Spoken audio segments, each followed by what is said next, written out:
Well, joining me now here in Doha is Sultan Barakat. He's a professor of public policy at Hamad bin Khalifa University. Sultan, thank you for joining us again. Thank you. As we've been saying, so much of what happens next hinges on the US and on President Trump himself. What do you make of where his head is at right now? It feels like we've seen some changing rhetoric from him, and I wonder if that reflects a changing view of what's at stake here. Well, clearly he doesn't want the U.S. to get involved directly, and I think there's enough domestic pressure on him towards that agenda.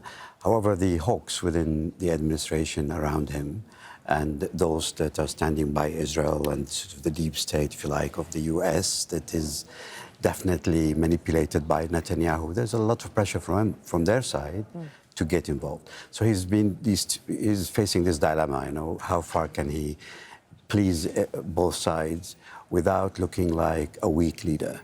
And he's in a position now where he has just about a possibility of coming across as a peacemaker if he's able to say, well, look, I think you've had enough go at each other, you've tried each other, now whatever issue between you is becoming of a global threat. It's my role as the world most powerful man to step in and say, you must stop. But for that to happen, I think he needs to stop Israel first. I think it would be too much and potentially totally rejected by Iran if he were to exert more pressure on the Iranians, particularly given what we see in terms of advancement of the Israeli attacks and the impact they're having on Iran.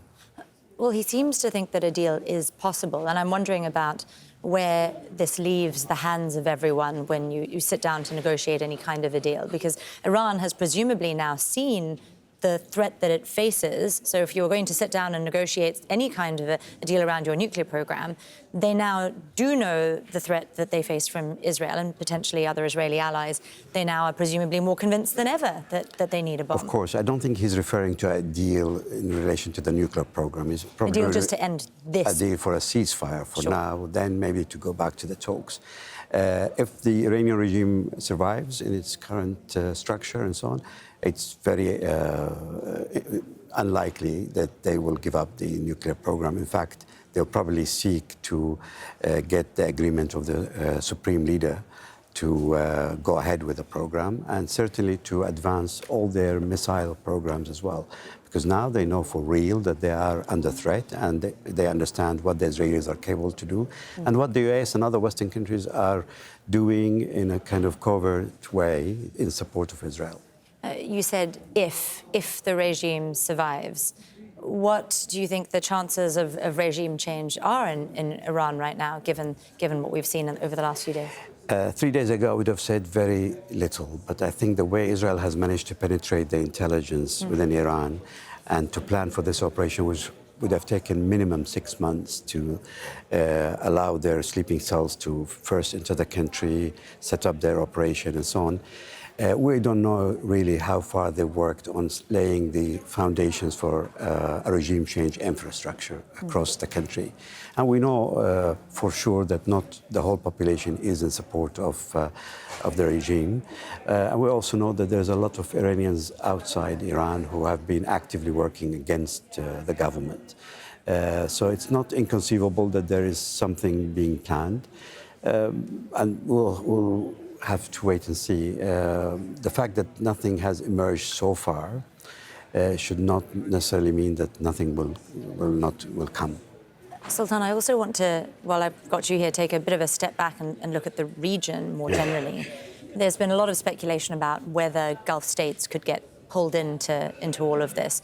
What do you make of that?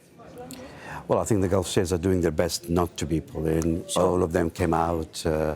They criticized Israel. They tried to reassure Iran about their position. The United States itself does not want them to be dragged into this because of its own presence in the region. And of course, globally, the whole energy market, particularly in the East, does not want the Gulf to be involved. And as we were saying earlier, maybe during the G7, Japan in particular would be very, very concerned about what's going on, because the flow of energy at the moment is no longer going to the West, it's going to China, Japan, Korea, and India.